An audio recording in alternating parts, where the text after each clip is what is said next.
নমস্কার, কেমন আছেন সবাই? আজকে তো সরস্বতী পুজো, ঠিক 12টার পরে সরস্বতী পুজো লাগছে। রবিবার আর সোমবার দুদিনই সরস্বতী পুজো পড়েছে এবার। তো দেখো, আমি গুড্ডুকে স্কুলে আনতে গেছিলাম। গুড্ডু স্কুলে ফুটের উপরে প্রত্যেক বছর সরস্বতী ঠাকুর, কালী ঠাকুর বিক্রি হয়। মানে যখন যেরকম পুজো হয় সেরকম প্রতিমা তুমি ওখানে পাবে। যাদবপুর বিদ্যাপীঠ স্কুলের সামনে পুরো ফুটের উপরে চারদিকে তুমি ঠাকুর দেখতে পাবে। আর আমি ছুটির সময় গুড্ডুকে আনতে গেছিলাম, দেখি ঠাকুরের প্রতিমা পুরো রাস্তা জুড়ে ঠাকুরের প্রতিমা। আর এত সুন্দর, এত দারুণ, এত দুর্দান্ত লাগছে দেখতে। এক একটা মায়ের রূপ এক এক রকমের। যখন মা গয়না পরে পুরো সেজে উঠেছে, এত সুন্দর, মানে আমার তো চোখ দুটো জুড়িয়েই গেছে। আর আমার ঠাকুরের গয়না সাজানো এগুলো দেখতে খুব ভালো লাগে। তোমাদেরও নিশ্চয়ই ভালো লাগে।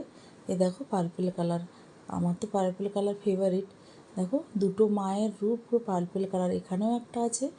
এটা একটু ডিপ কিন্তু খুব সুন্দর। মাদের সাজানো হচ্ছে, এখনও পুরোটা সাজিয়ে উঠতে পারেনি, ওরা সাজাচ্ছিল। তাই আমার এত সুন্দর লাগছে দেখতে ওখানে। মানে তুমি যতটা দূর তোমার চোখ যাবে তুমি শুধু ঠাকুরই দেখতে পাবে।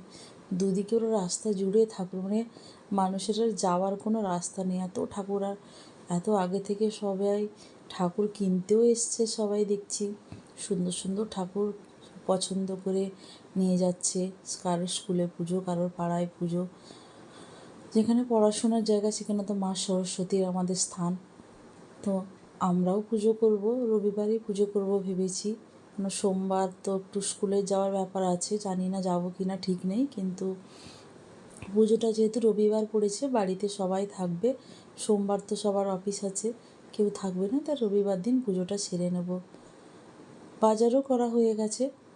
এখানে ঠাকুর দেখো দেখো কত এখনও সাজানো বাকি। কিছু কিছু মাকে সাজানো হয়েছে, কিছু কিছু সাজানো হচ্ছে এখনও। দেখো কত লোকজন, দেখেছো? ঠাকুর কিনতে চলে এসছে। এখন থেকে আগে থেকে ওরা কিনে ঠাকুর রেখে দেবে, সময় মতন কাজ করে এগিয়ে রাখছে ওরা, যাতে লাস্টে তাড়াহুড়ার প্রথমের দিকে এলে অনেক সুন্দর সুন্দর মায়ের মূর্তি পাওয়া যায়। খুব সুন্দর সুন্দর সবাই দেখছি কিনছে, পছন্দ করছে। আর এই দাদারা যারা বিক্রি করে তারা ঠাকুর সাজাচ্ছে ওখানে। আমিও দাঁড়িয়ে দাঁড়িয়ে অনেকক্ষণ দেখছিলাম যে ওরা কীভাবে কী করছে।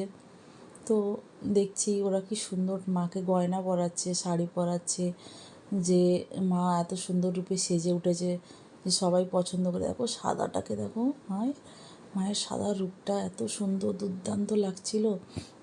ওখানে এতটাই ভিড় ছিল যে আমি আর তুলতে পারিনি। দেখো আমার বন্ধুরা এখানে সবাই দাঁড়িয়ে আছে, আমি যে পিছন দিয়ে ওদের ব্লগ করছি ওরা বুঝতেও